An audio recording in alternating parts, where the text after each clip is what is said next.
What's up, Taiwan? I'm Ethan Liu with news from here in Taiwan and around the world. Americans are flocking to download one of China's most popular social media, Red Note, just days before a proposed ban on another Chinese-owned app, TikTok. It's become a rare shared space for Chinese and American internet users, despite concerns over censorship. Kidis Quaranta reports. It's nice to meet you. Thanks for taking me in, me and all my friends. I hope we don't break you.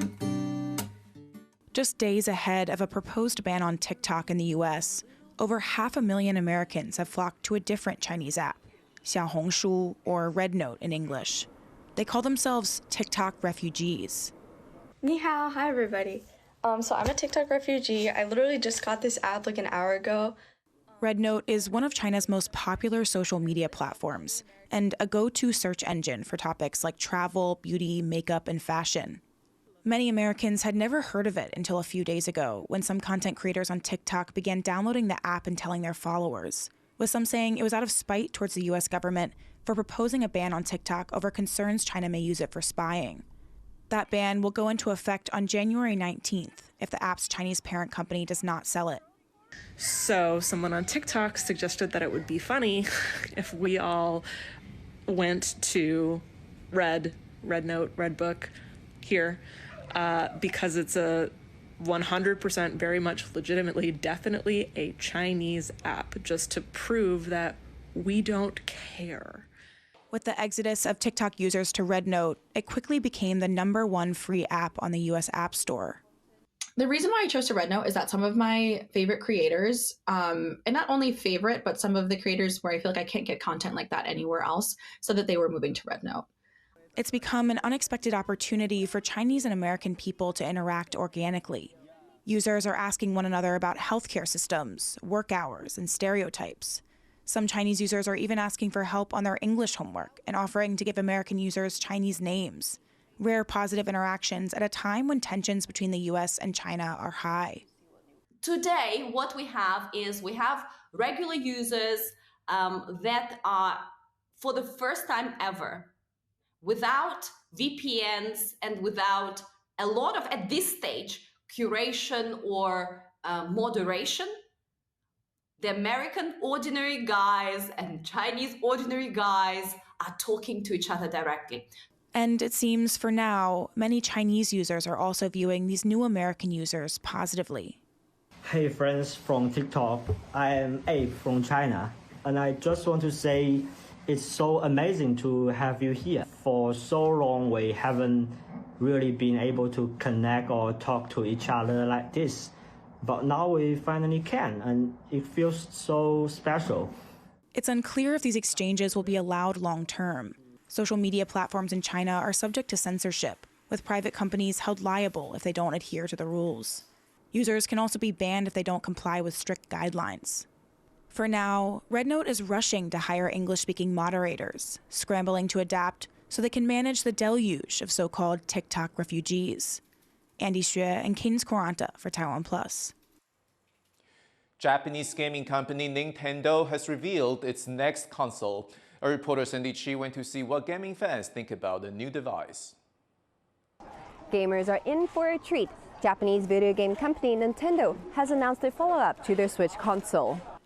The company first launched its Nintendo Switch in 2017, which has become the most popular console in the world. According to the company, over 146 million units have been sold. 我玩 Switch 已经玩大概4年，今年2025的话，当然就5年了。当然也是因为从小就是玩掌机，任天堂掌机起家的。On Thursday, Nintendo released a preview video of the new version, the Switch 2. Despite the reveal, some players have some doubts about the new device. 传闻来说是比较弱的，就是这点让我比较担心。网上泄露的它的性能应该是总第一模式略低于 PS4， 然后它的多机模式差不多就是也是低于 PS4 Pro。 But that's all speculation. Nintendo hasn't released the specs for the console yet. Details, including the pricing, will be announced in early April. Nintendo preview events will be held in cities around the world, allowing people to experience the Switch 2, including here in Taipei. Fu Hong, Chiayi for TaiwanPlus. Taiwan is home to the world's tallest structure shaped like a high-heeled shoe. What's it doing in the rural seaside community? Andrew Ryan finds out today in part 5 of our series, Where's the Chiayi County Chief taking us?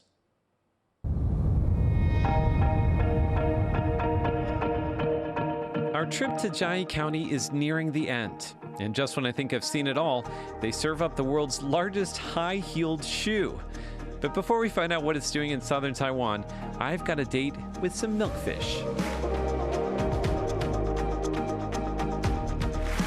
Chiayi County has one of the shortest coastlines in all of Taiwan, and yet it's known for its seafood, like oysters, and over 60% of the nation's milkfish products come from Chiayi.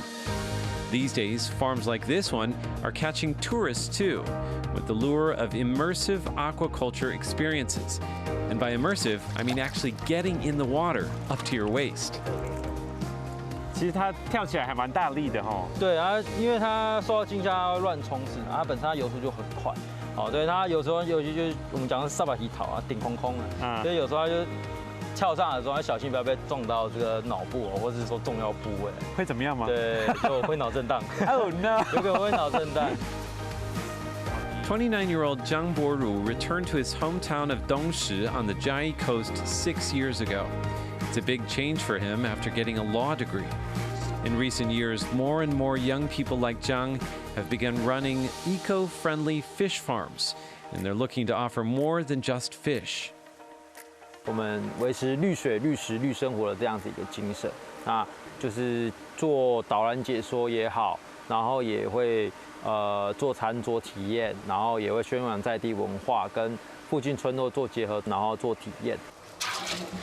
Also on the itinerary, learning how to transform freshly caught milkfish into overnight dried fish. And more importantly, how to enjoy it. 所以为什么有人传统说，哎，师母怎么那么多刺啊？啊，很多幼刺哦，幼鳍，这是幼鳍。哦，其实不是，其实因为你把它切断，所以它可能就长这样子。那万一你从中间把它切断，你可能这一节就留在前面。所以怎么好像虱目越吃越多根刺，那其实虱目就222根了，其实没有啊。 That's amazing. Just by drying the fish, it makes it much meatier, almost like chicken. The best part about it is it's super fresh. From pond to plate, experiences like this one are not only offering a taste of Chiayi County, but also a new way for visitors to experience this rural community. There's one final stop in our trip to Chiayi, and it's one of the most unexpected landmarks in the country. A massive glass high heel. So what's it doing serving looks in rural Taiwan? Well, the county chief says there's a connection to Chiayi's past. 那时候没有自来水，所以喝地下水。那地下水里面有砷，那老百姓不晓得。那喝了以后，脚就变成有那种重金属的中毒所以变成要截肢。那里面讲说，有一个新娘她要嫁，所以她只有穿一只高跟鞋因为另外一只截肢了。 Inspired by the legend, they built a 17-meter tall landmark which can be used for weddings. It holds the Guinness World Record for the largest structure shaped like a high-heeled shoe. If you ask people in Taiwan about Chiayi County, most people will tell you about the mountains of Alishan. But this trip has shown me so much more. There's this entrepreneurial spirit. People are returning to their roots, they're sharing their stories, and they're creating a future that past generations could never have imagined.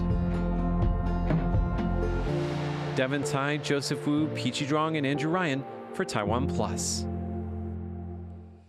You can find all the episodes in this series on our website at TaiwanPlus.com. Thank you for watching today's What's Up Taiwan. Finally, we leave you with images of an underwater dragon dance celebrating the Lunar New Year in Thailand. I'm Ethan. Take care, and I'll see you next time.